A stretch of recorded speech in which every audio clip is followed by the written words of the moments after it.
ಹಳೆಯ ಚಿನ್ನದ ಒಡವೆನ ಅಧಿಕ ಬೆಲೆಗೆ ಮಾರಬೇಕೆ? ಅಂದ್ರೆ ಆಟಿಕಾಗೆ ಕಾಲ್ ಮಾಡಿ 8880300300.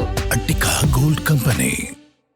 ಹೆಚ್ಚಾದಂತ ಕುಡಿಯುವ ನೀರನ್ನು ಭೀಮಾ ನದಿಗೆ ಡೈವರ್ಟ್ ಮಾಡಿ ನಮಗೆ ಬಹಳ ಅನ್ಯಾಯ ಆಗ್ತದೆ. ಈ ವಿಷಯದ ಬಗ್ಗೆ ಕೇಂದ್ರ ಸರ್ಕಾರ ನ್ಯಾಯ ಒದಗಿಸತಕ್ಕಂಥ ರೀತಿಯಲ್ಲಿ ಇನ್ನು ಇನ್ಶೂರೆನ್ಸ್ ಬಗ್ಗೆ ಕೂಡ ಯಾವಾಗ ಯಾವಾಗ ಬರಗಾಲ ಬಿದ್ದಾಗ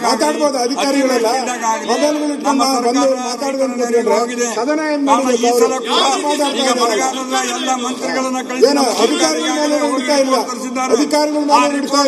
ಮೇಲೆ ಇನ್ಶೂರೆನ್ಸ್ ಬಿಡುಗಡೆ ಮಾಡಬೇಕು. ರೈತರ ಅಕೌಂಟ್ಗೆ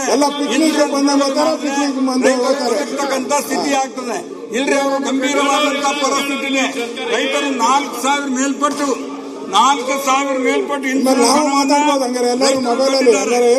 ಇನ್ಶೂರೆನ್ಸ್ ಕಟ್ಟಿದವರಿಗೆ ಸುಮಾರು 7,61,157 ಜನ ರೈತರಿಗೆ ಏನಪ್ಪ ಅಂದ್ರೆ ಹೆಕ್ಟರ್ ಬಿತ್ತನೆ ಆಗಿದೆ.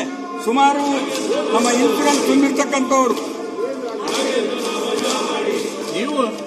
ಎಷ್ಟು ಕೇಳಪ್ಪ 4,57,600 ಜನ ಇನ್ಶೂರೆನ್ಸ್ ತುಂಬಿದ್ದಾರೆ. ಅಶೋಕ್ ಅವರೇ, ಇನ್ಶೂರೆನ್ಸ್ ತುಂಬಿದ್ದಾರೆ. ಇನ್ಶೂರೆನ್ಸ್ ಹಾನಿಯಾಗಿದೆ. ಇನ್ಶೂರೆನ್ಸ್ ಕೊಟ್ಟರೆ ರೈತರಿಗೆ ಸ್ವಲ್ಪ ರಿಲೀಫ್ ಆಗ್ತದೆ. ಇದೇನು ಯಾವ ಸರ್ಕಾರ, ಯಾರು ಕೇಂದ್ರ ಸರ್ಕಾರ ಕೊಡಬೇಕಾಗಿಲ್ಲ. ರೈತರು ಕಟ್ಟಿರ್ತಕ್ಕಂಥ ಇನ್ಶೂರೆನ್ಸ್ ಹಣವನ್ನ, ರೈತರು ತಮ್ಮ ಅಮೃತಾಸ್ತ್ರದಿಂದ ಕೊಟ್ಟಿರ್ತಕ್ಕಂಥ ಹಣವನ್ನ, ಬೆಳೆ ಸಂಪೂರ್ಣ ಹಾನಿಯಾಗಿದೆ. ಹೆಸರು ಹೋಗಿದೆ, ಉದ್ದು ಹೋಗಿದೆ, ಮತ್ತೆ ತೊಗರಿ ಕೂಡ ಒಣಗಿ ಹೋಗಿದೆ. ರೈತರು ಬಹಳ ಗಂಭೀರ ಪರಿಸ್ಥಿತಿಯಲ್ಲಿದ್ದಾರೆ. ಅಧ್ಯಕ್ಷರೇ, ದಯವಿಟ್ಟು ಇನ್ಶೂರೆನ್ಸ್ ಹಣವನ್ನ ಅವರವರ ಅಕೌಂಟ್ಗೆ ಹಣವನ್ನ ಜಮಾ ಮಾಡಿದ್ರೆ ರೈತರು ಬದುಕಿರ್ತಕ್ಕಂಥ ಪ್ರಶ್ನೆ ಬರ್ತದೆ. ಮತ್ತು ಬರಗಾಲ ಒಂದು ಘೋಷಣೆ ಮಾಡಿ ಏನು ಕುಡಿಯುವ ನೀರಿನ ತಾಪತ್ರ ಇದೆ. ಒಂದು ಕಾಲದಲ್ಲಿ ಸನ್ಮಾನ್ಯ ಅಧ್ಯಕ್ಷರೇ, ಒಂದು ಕಾಲದಲ್ಲಿ ಮಂತ್ರಾಲಯದಿಂದ ರೈಲ್ವೆ ಮೂಲಕ ನಮ್ಮ ನೀರು ಸಪ್ಲೈ ಮಾಡಿದ್ದು ಬರಗಾಲದಲ್ಲಿ. ಇವತ್ತು ಅಂತದೇ ಪರಿಸ್ಥಿತಿ ಇದೆ. ಎಲ್ಲ ಬೋರ್ವೆಲ್ಗಳು ಮಣಿಗೆ ಹೋಗಿವೆ. ಭೀಮಾ ನದಿ ಬತ್ತಿ ಹೋಗಿದೆ. ಭೀಮಾ ನದಿ ಸೀನಾ ನದಿ ಡೈವರ್ಟ್ ಆಗಿದೆ. ಮಹಾರಾಷ್ಟ್ರದವರು ನೀರು ಬಿಡ್ತಾ ಇಲ್ಲ. ಭೀಮಾ ನದಿ ಕುಲುಷಿತವಾದಂತ ನೀರು ಬಂದು ಕುಡಿತಕ್ಕಂತ ಪರಿಸ್ಥಿತಿ ಇದೆ. ಆದ ಕಾರಣ ಇಂಥ ಗಂಭೀರ ಪರಿಸ್ಥಿತಿಯಲ್ಲಿ ಇವತ್ತು ಗೋಧುವಿನಲ್ಲಿ ಕಬ್ಬು ಹಚ್ಚಿರ್ತಕ್ಕಂಥ ರೈತರು, ತೊಗರಿ ಬಿತ್ತಿರ್ತಕ್ಕಂಥ ರೈತರು, ಅವರ ಗೋಳು ಬಹಳಷ್ಟು ದುರ್ಗವಾದಂತಹ ಪರಿಸ್ಥಿತಿಯಲ್ಲಿದ್ದಾರೆ. ಕಾರಣ ಇವತ್ತು ತಾವೆಲ್ಲ ಅಶೋಕ್ ಅವರಿಗೆ ನಾನು ಕಳಕಳಿ ವಿನಂತಿ ಮಾಡಿಕೊಡ್ತೇನೆ. ಒಬ್ಬ ಮನುಷ್ಯನ ಸಲುವಾಗಿ ನಿಮ್ಮ ಸಮಯವನ್ನು ಹಾಳು ಮಾಡಬೇಡಿ. ಈ ರಾಜ್ಯದ ರೈತರ ಜನರ ಬಗ್ಗೆ ಮಾತನಾಡಿ. ದಯಮಾಡಿ ಹಿಂದಕ್ಕೆ ಹೋಗಿ, ದಯಮಾಡಿ ಕುಳಿತುಕೊಳ್ಳಿ. ಬರದ ಬಗ್ಗೆ ಚರ್ಚೆ ಆಗ್ತಕ್ಕಂಥ ಸಂದರ್ಭದಲ್ಲಿ ತಾವು ಕೂಡ ನಮ್ಮ ಧ್ವನಿಗೂಡಿಸಿ ನಾವೆಲ್ಲರೂ ಕೂಡ ಜೊತೆಗೂಡಿ ಏನಪ್ಪ ಅಂದ್ರೆ ಕೇಂದ್ರ ಸರ್ಕಾರಕ್ಕೆ ಹೋಗಿ ರೈತರ ಕಷ್ಟ ಪರಿಸ್ಥಿತಿಯನ್ನ ಕೇಂದ್ರ ಸರ್ಕಾರಕ್ಕೆ ಗಮನ ಸೆಳೆದು ಬರ್ತಕ್ಕಂಥ ನಮಗೆ ನ್ಯಾಯ ಒದಗಿಸ್ತಕ್ಕಂಥ ರೀತಿಯಲ್ಲಿ ನಾವೆಲ್ಲರೂ ಪ್ರಯತ್ನ ಮಾಡೋಣ.